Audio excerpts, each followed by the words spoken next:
Alhamdulillah, very successful po ang ginawa po natin ng Caravan, rally, at nagtatapos po kung namin po alas 4. Halos po kanina ay hindi po natin napansiya kung kaano po marami ang sumasunod.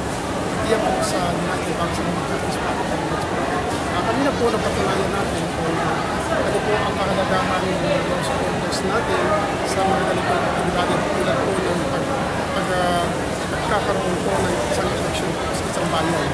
So, alhamdulillah, very successful na po. Tapos na din po ng mapayapa at wala po sagabal. Kasabay rin po, sir, ang pag-Grand Rally ay umulan ng malakas. So, ano po yung inyong pananaw dito? So, lahat po ng bagay ay may kanya-kanyang amon. So, yan po ay bahagi ng challenges kung paano po malalampasan ito ng aming partido. Kung kahit ang ulan po ay hindi po nagiging sagabal sa amin at yan po ay tinahak ng mga supporters natin. At ang mga supporters na yan po ay taos sa puso ang kanilang pagpunta. Hindi po natin yan hinahakot. Hindi po tulad ng nakagawian na bawat galaw po ay panakakot at binibigyan ng pera. Yan po ay voluntaryo po ang nasusuporta sa atin. Sila po ay sumali po sa United Bank sa Justice Party dahil po alam nila at natutunan po nila kung ano po ang kahalagahan ng isang communities po. So, yan po, ang ulan po ay hindi po magiging sagabal. Ulan, init at ano pa po ay magiging kaaktibat po natin yan sa ating sakripisyo, lalong-lalo na po sa ating pakikibang. So, ano po yung kinakaharap ngayon ng UBJP ng mga hamon sa nalalapit na election sa palagi po ninyo? Ang hamon po natin ay yung mga flying voters, yung mga tao na bumoboto na hindi po nilang karapatan na kumbaga ay gagamitin ang mga bagay na hindi po nakaangkla sa kanilang mga karapatan. Kaya yan po ay isang hamon kung paano po magkaroon ng isang matibasay, kayapa at maganda pong eleksyon. Lalong-lalo po ngayon, ang dato decision po ay papaloob sa isang public control.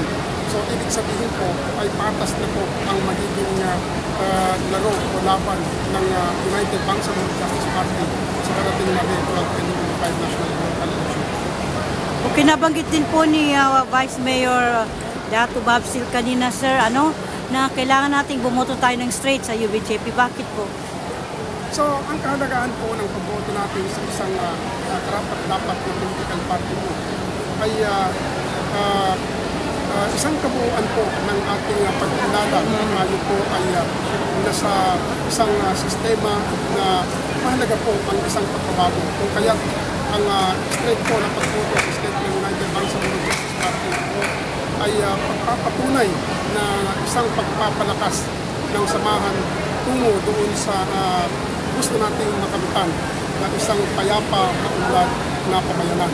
At yan po ay isang compliance na rin sa pinagkasunduang comprehensive agreement ng Bangsamoro sa pagitan po ng Bangsamoro government at ng national government po natin. Inshallah. Sir, napakarami po nung sumama sa inyo pong caravan. Mga nasa magkano ilan po yung estimated nyo?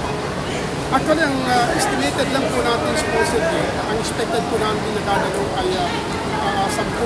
Pero kumabot po tayo ng halos 18,000 po ang individual na dumalo at nakapot po ng halos 12,000 na sasakyan po at tulong-tulong po ng mga pasahero na lahat po ay suportado sa United Bank sa Okay. Ako nila lang, sir, mensahe mo doon sa mga nag-init talaga, nagpainit talaga, para lang magpakita ng suporta para sa inyo. So, ang mensahe po natin, tayo po ay nagagalat na sana po ay tuloy-tuloy dito at yan po ay hindi po natin yan kapalitan ng pagsisisi at yan po ay pipilitin po natin na magbubunga ng isang tunay na kapayapaan o unaran at yan po ay tungo sa tunay na pagbabago. So, nagpapasalamat po tayo sa lahat ng suporta at in-encourage lang po natin ang mamamayan ng gagawin si SWAT na sana po ay sa darating na halalan ay buo po kanilang loob na pupunta po sila sa konsepo para po may buo nila ang karapat-dapat na tao na sumunod po sa bayan ng gagawin. Kami po, maging sa executive at legislative members, kung sakali po papalarin ay hindi po namin gagawin ang lahat ng aming mga kaya para po Inshallah. lamang magkaroon ng kasiyahan at pagbabago na ng tunay ang gagawin sa SWAT. Maraming salamat, sir. Yan po ang panayam kay Professor Sir Nasir Pulindaw, aspirant councilor dito sa municipality ng Dato de Sison. Maraming salamat. Wassalamualaikum warahmatullahi wabarakatuh.